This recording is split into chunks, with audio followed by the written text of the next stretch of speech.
No livro texto, no livro Somerville, ele não dá tanta ênfase a padrão arquitetural como eu dou na minha aula. Tem uma parte que eu gosto, acho interessante dentro da arquitetura de software, a parte que eu acho mais interessante são justamente os padrões arquiteturais. Então, passei rapidinho pelas partes introdutórias de arquitetura de software, vou gastar um pouco mais de tempo com os padrões arquiteturais, que é uma coisa que me interessa mais. Então, só para definir o que é um padrão, provavelmente você já conhece, deve ter visto padrões de projeto em outras disciplinas, mas só para documentar, um padrão é um problema, ou a essência de um problema, e uma solução, ou a essência da solução. Seria esse par aí, problema-solução. Ele descreve o problema de maneira genérica e descreve qual é a solução parcial para aquele problema.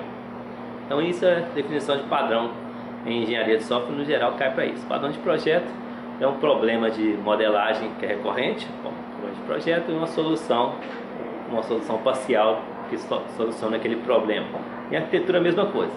Um padrão arquitetural é a descrição genérica de um problema e a descrição de uma solução, ou a essência de uma solução para aquele problema. Isso é bom porque você documenta decisões que já foram estudadas antes. Então tem um problema que é recorrente, que ocorre em vários contextos, que as pessoas depararam com o mesmo problema, já documentou a solução, ou a solução parcial, a essência da solução, e com isso você pode reusar essa solução, você não precisa reinventar a roda. Então a ideia de conhecer os padrões é nesse sentido. Se você conhece os padrões, você não precisa reinventar a roda. Você depara com um problema e já sabe qual que é uma solução que foi documentada para aquele problema. Padrão no geral, tanto padrão de projeto quanto padrão de arquitetura, não é a solução completa, porque a ideia é que seja genérica para ser usada em vários contextos. Então é uma solução parcial, abstrata, que deve ser reusada, mas customizada para o seu problema específico. Então, por ela ser genérica e abstrata, ela pode ser aplicada em diferentes contextos, pode ser reusada em diferentes aplicações. Alguns autores chamam de padrão arquitetural de arquitetura de referência, que é o termo aí para me lembrar. Alguns autores chamam de estilos arquiteturais. Então, no geral, está falando da mesma coisa. Se você fala de estilos arquiteturais, padrões arquiteturais ou de arquiteturas de referência, são três nomes que remetem à mesma ideia de você ter uma arquitetura, mas não uma arquitetura completa, uma arquitetura genérica que você vai reusar e customizar para o seu contexto. Então, lembrando que é referência, é genérico, então você deve ter uma arquitetura que é customizada. Então, a arquitetura, na verdade, ela é única. Então, o seu sistema é único, a arquitetura é única, mas você tem algumas diretrizes gerais, que são os padrões arquiteturais, ou as arquiteturas de referências, que dizem mais ou menos como você deve pensar a sua arquitetura. E aí você, obviamente, cria os componentes, cria as necessidades particulares do seu sistema. Então é comum que os vários sistemas tenham arquiteturas similares, apesar de serem sistemas diferentes e arquiteturas diferentes. Então nessa linha você deve tentar escolher, se você conhece, uma arquitetura já conhecida, já trabalhada, já documentada, que resolve o problema. Então, essa que é a linha dos padrões arquiteturais. No geral, o padrão arquitetural ele expressa a forma de organizar o sistema de maneira genérica. Por exemplo, o MVC, como eu já exemplifiquei aqui, que vocês já devem conhecer, onde diz, o seu sistema no geral ele vai ter três partes principais. A parte de visualização, interface com o usuário, que é a camada de visão, a parte de modelo, lógica de negócio, e a parte de controle, que vai fazer a comunicação entre essas outras duas partes. Então, padrões arquiteturais são nessa linha, dá uma visão geral de como você vai estruturar o seu sistema de uma maneira mais abstrata, e aí você customiza com as suas necessidades. O interessante dos padrões arquiteturais é que geralmente eles privilegiam alguns requisitos não funcionais em particular. Por exemplo, se o seu sistema precisa de ser distribuído, então tem algumas arquiteturas que já pensam nisso. Segue essa organização aqui que fica mais fácil de distribuir o seu sistema. Se o seu sistema precisa de segurança, segue essa organização aqui que a tendência é o seu sistema ser mais seguro. Então eles se aderem melhor a alguns requisitos não funcionais. A gente vai ver exemplos daqui a pouco. Então você conhecer os padrões arquiteturais de certa forma te ajuda a tomar essas decisões de mais alto nível, te ajuda em particular a favorecer alguns requisitos não funcionais. Como eu já disse, a arquitetura normalmente é o primeiro passo para você solucionar. A escolha do padrão arquitetural é um dos primeiros passos para a definição da sua arquitetura. Então, você vai começar a arquitetura, por que não consultar padrões arquiteturais e ver se alguns deles de alguma forma ajuda a resolver o seu problema. Então, escolher o padrão arquitetural pode ser um ou vários, não necessariamente seu sistema tem um único padrão arquitetural, pode ser vários padrões arquiteturais. Você escolhe e daí você começa a sua arquitetura seguindo aquele padrão arquitetural de ditar as diretrizes gerais da arquitetura. O que tem no padrão arquitetural basicamente, ou qualquer documentação? O padrão arquitetural normalmente ele fala quais são os subsistemas principais, ou os papéis desses subsistemas. Por exemplo, vamos usar o MVC de novo, fala que tem que ter uma parte que cuida do modelo, da visão e do controle. Então identifica aí os subsistemas principais do seu sistema.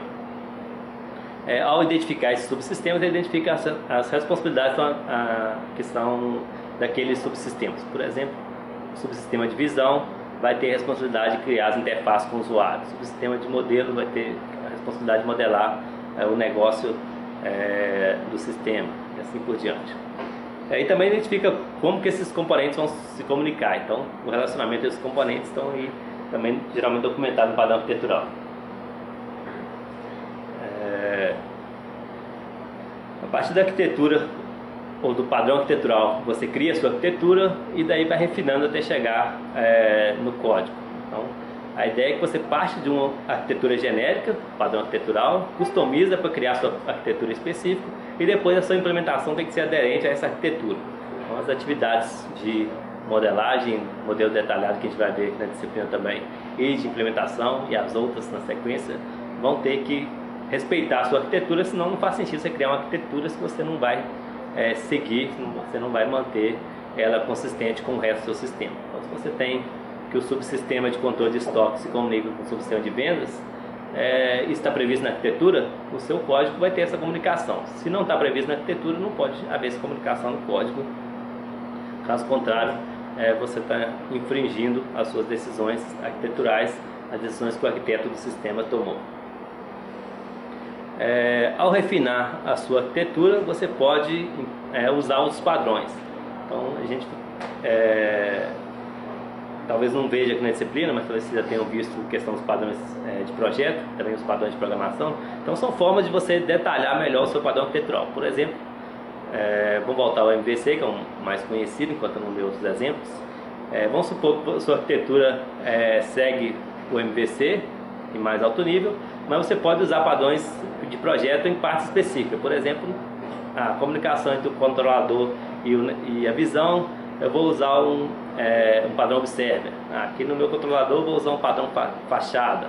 Nesse caso aqui dentro da minha camada de negócio, de modelo, eu vou usar, sei lá, um composite ou um chain of responsibility. São padrões de projeto, alguns de vocês já tenham trabalhado com esses padrões, que ajudam de certa forma a apoiar o detalhamento da arquitetura. Então, a arquitetura é uma visão mais alto nível, mas você pode usar padrões de projeto para especificar algumas coisas em detalhes e pode usar também padrões de programação para baixar mais o nível ainda e deixar claro algumas coisas de programação internamente aos componentes. Você pode usar os padrões junto com o padrão arquitetural. No geral, os padrões são abstratos, acho que eu já falei isso aqui. Então eles documentam parcialmente a solução, mas não completamente. Então você tem que escolher o padrão e depois especificar os detalhes. É como se fosse um template para você especificar a sua arquitetura e depois completar com o que for necessário. Esse completar pode ser incluir outros componentes, pode incluir outros padrões, pode ser outros padrões de projeto, pode ser outros padrões de programação, pode ser outros relacionamentos que não estavam previstos no padrão arquitetural que você usou.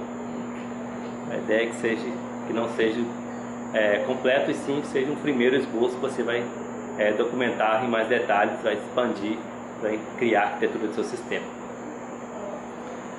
Tem vários padrões arquiteturais documentados na literatura. Normalmente as pessoas conhecem 2 ou 3, tipo MVC, cliente-servidor e para por aí. As pessoas não conhecem muito, mas tem dezenas de padrões arquiteturais documentados. A gente vai ver alguns aqui na disciplina, os mais conhecidos.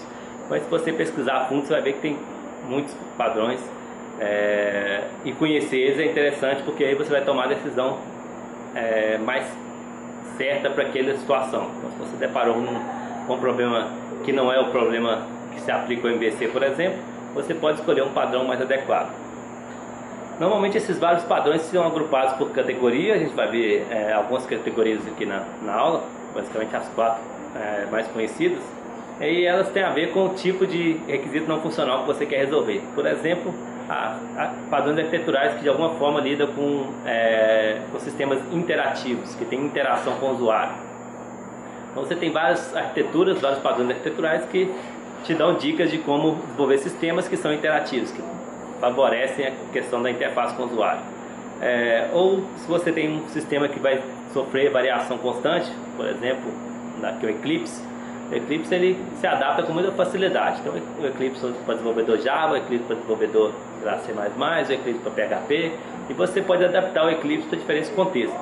Então esse tipo de sistema, que é altamente adaptável, que possui muitas variações, então tem os padrões arquiteturais que já se preocupam com isso, de tal forma que você estrutura o seu sistema pensando que você pode variar de acordo com a necessidade do usuário, por exemplo, cliente.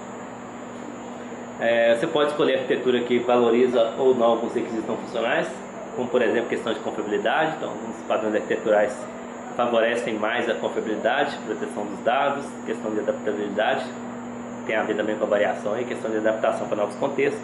Então os padrões arquiteturais muitas vezes eles são documentados direcionando você para solucionar um requisito não funcional. Se você tem esse problema, esse requisito não funcional, esses padrões aqui podem te ajudar.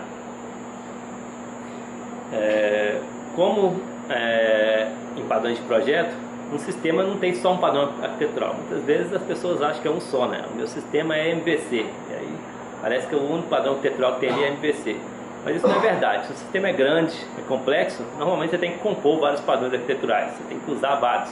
Aí eu uso o MVC aqui na parte web do sistema, que vai ter uma interface com o usuário para criar as guias. Lá no meu back-end, talvez eu precise de um padrão arquitetural cliente-servidor, onde eu vou permitir melhor o acesso aos serviços através dos clientes. Pode ser uma outra parte que usa um outro padrão arquitetural, que favorece a distribuição, por exemplo, que favorece a adaptação. A gente vai ver alguns exemplos aqui na aula de hoje de padrões que são propostos para diferentes contextos, e você pode usar mais de um padrão arquitetural no seu sistema. Se o sistema é grande, é complexo, é um sistema que vai, por exemplo, dar apoio a uma grande empresa, uma Vale do Rio Doce, e vai ser composto por muitos subsistemas que se comunicam, por que não cada uma dessas partes seguir um padrão arquitetural? Então não tem nada que impeça isso. Os principais padrões arquiteturais são esses 9 aí, então, classificados nessas categorias. No Somerville em particular, que é o nosso livro texto, ele fala de 5 desses padrões, são esses que estão dentro do retângulo laranja aí. O Somerville, ele traduz o nome dos padrões arquiteturais. Muitos dos autores não traduzem. Eu, por exemplo, às vezes eu prefiro usar o termo em inglês, por isso que eu deixei nos slides o termo em inglês, do que o termo em português. Então, eu tenho um pensamento que às vezes nem é bom traduzir porque são nomes próprios, mas em alguns casos é muito fácil de traduzir, como por exemplo o MVC, Model View Controller, é fácil você traduzir para modelo, visão, controlador, por exemplo. Ou cliente-servidor, client-server, é fácil de traduzir, mas em alguns casos não é tão simples, como por exemplo o Blackboard. O Somerville traduz, o tradutor do livro, Somerville na verdade, né? Somerville também usa o termo em inglês, obviamente, mas o tradutor do livro resolveu traduzir para arquitetura de repositório. Então não é um termo muito comum, pelo menos para mim. Mas no livro do texto usa arquitetura de repositório. Em algum lugar lá ele explica que a arquitetura de repositório é o Blackboard em inglês, mas não é uma tradução muito comum para outros autores. Vamos manter em português, já que é o nosso livro texto, mas cientes de que se você pegar outro livro, pode ter outra tradução. Por exemplo, pode ser comum traduzir Blackboard para quadro negro, que seria a tradução ao pé da letra. Esses 9 padrões arquiteturais estão em particular nesse livro, volume 1 desse livro, que é o Pattern Oriented Software Architecture. É comum chamar esse livro de livro POSA, das iniciais aí, POSA, volume 1. Eu coloquei vários aí só para vocês verem que na verdade tem vários livros sobre arquitetura de software de uma maneira geral.